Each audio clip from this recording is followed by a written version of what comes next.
What is going on, everybody? Welcome to episode 2 of my Madden 25 connected franchises, and I have a fantastic episode for you right here. Last episode we went through the fantasy draft, kind of filled out our team a little bit, see what needed to be done, and we are ready to play a game. I know that they have this relocation setting option, whatever, in the actions, but I decided just to keep it in Philadelphia. Maybe in a couple years I will decide to relocate. But it is the Philadelphia Eagles, so why would I change that? I'm assuming you can change the name, or the city name would just change wherever you relocate. I don't know, I haven't really messed with that at all. But I only need to cut one player since it is a fantasy draft. And I noticed Vontae Davis is injured, so that's actually really unfortunate because he's the highest rated player in the team. He's 95 overall. So at this point, I just get rid of Tavares King because I have enough wide receivers as it is. At this point in my mind, I'm thinking Deshaun Jackson and Joshua Cribbs is going to be my main two wide receivers. And yeah, we'll just roll with that. Reggie Bush is the halfback, and Russell Wilson is the quarterback. And I'm actually really surprised that Russell Wilson is rated that highly. But I guess because he had a very good season this year, well, I guess is having, because they're still technically in the playoffs at this point. So we'll just go ahead and play. I'm not going to progress at this point. I'm not going to scout. I just want to play. I'm itching to see how this team does. So I go ahead and start it off. 82 rated Eagles against 83 rated Redskins. Let's go. And they actually still have Robert Griffin in this game at this point. So I absolutely decimate that halfback right there. I thought we should have picked it up because there was 3 Eagles surrounding him, but unfortunately we did not. And right here, this is the play. And he dropped it. I thought he should have caught that, no doubt. And this is the episode of drops. That's why I have the drop count up there, just to keep track of how many times we dropped it. And so far we do have 1 drop. I guess it wasn't really a big deal because we should have had that. But at this point, I see B wide open, and I pass it to him, and that's a very good route from Jackson. So that was actually the first throw, I guess, for Russell Wilson, and it was spot on. So very happy about that. Right here, I decided to do it to A, but instead they actually pick it off, and it is a pick 6. I thought Wilson could be able to catch up to him, but unfortunately does not. So that was a big bummer right before halftime. So I think I get the ball back. I can go down and get a touchdown and get the kickoff, and it's basically like a whole new game. But as you can see, I do get the ball back here, and you'll just see what I do with it. It's 2nd and 7, and I decided to do a pass play. I go for A, and he does hang on to it. Jermichael Finley, very nice play right there. I was thinking that he might have dropped it because he did hit him pretty hard, and he didn't hold on to the ball that long. So right here, I pass it, but instead I do get sacked, and I have to settle for a field goal. I was actually going to do another play, but since I have game flow on, I accidentally just hit A, and it just decided to do a field goal. So that's fine. Right before halftime, I'm figuring 7-3. If I get another touchdown right after halftime, then I will be fine. So they do get 1 play here before the half ends, and I'm just going to take control of McLean, and because I figured the halfback would just be trying to pass it. But right here, we should have had a pick. 2 chances to pick it off, but that adds 2 more to the drop count, so that is 3 in just the first half. Right here, we need to score bad because there's only 2 minutes and 20 seconds left in this game, and we are down by 4. Right here, and Cribbs dropped it. That adds another 1 to the drop count, and that was actually a crucial play right there. Right here, Cribbs dropped it again. The same route, same play, and we actually ended up having to go for it, and we did actually get it, but Cribbs is definitely not on my like list right now. And Edelman dropped the ball. At that point, my batteries actually died, so I had to change them out. But we do end up losing. Very, very unfortunate. 3 drops pretty much back to back to back. So that was very frustrating, to say the least. First game of the season, I was hoping to go out there with a big win, but unfortunately we do take the loss. But there's 15 games left, so I don't have a problem with that at all.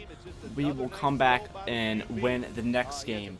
So the next game is actually against the Chargers, and it's an AFC matchup. So I guess it really doesn't mean a whole lot as far as the divisional games, because this game was a must-win since it is against the Redskins, which are in our division. Another thing I'm wondering is with the relocating, I guess you'll stay in your same division. Even if I go over to like California or something, I don't know if I'll still stay in the NFC East or if they'll move people around. That's actually something that hopefully they took into they thought about that before they actually incorporated that. So, because it wouldn't really make a whole lot of sense if I was in California and I was still in the East Division. So they do add these media questions, so you get to choose one of the responses. I choose that one, and I get +8 popularity if I make the playoffs. But if I do not make the playoffs, I go -15.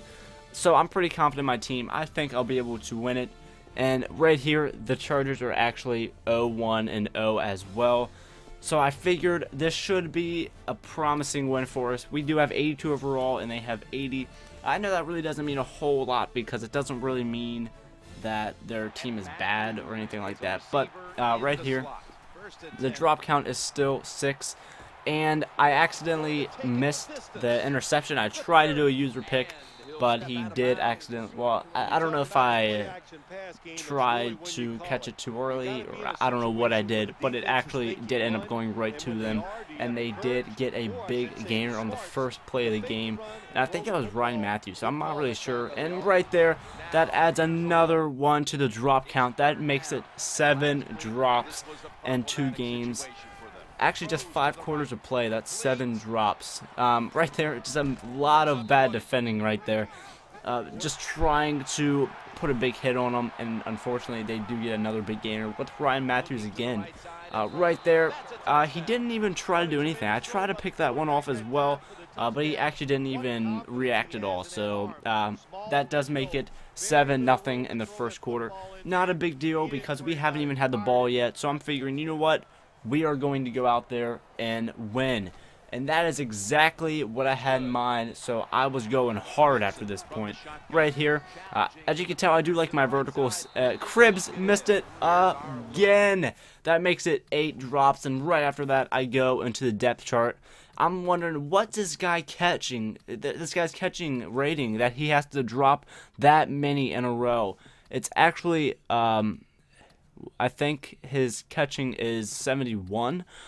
So I'm like, that is very low. I thought it was higher than that, because he's actually a pretty good receiver in real life, but it is 71. So I decided to go ahead and put Cribs at 4th wide receiver, because at this point, I guess he's really just going to be our primary, and actually Edelman makes a very good catch right there. He's just going to be our primary kick and punt returner. Edelman, I'm really glad that I made that change in the depth chart, because he went out there and played very well. Edelman did. So right here, we are going up the field fantastically. Wilson with 5 completed passes in a row. So I figured we need to keep this going. Right here, nice little route out to Cribs, and Cribs actually did make the catch that time and decided to secure the pass. But unfortunately, it is 3 yards shy of the touchdown. So I love these little routes this close. That was a very risky pass right there, but the defender did not decide to do anything at all, so it just went over his head. So 7-7, and this is the play that changed the game right here. We are on fire at this point, and I am ready. As you can tell right there, flames are going off. We are ready.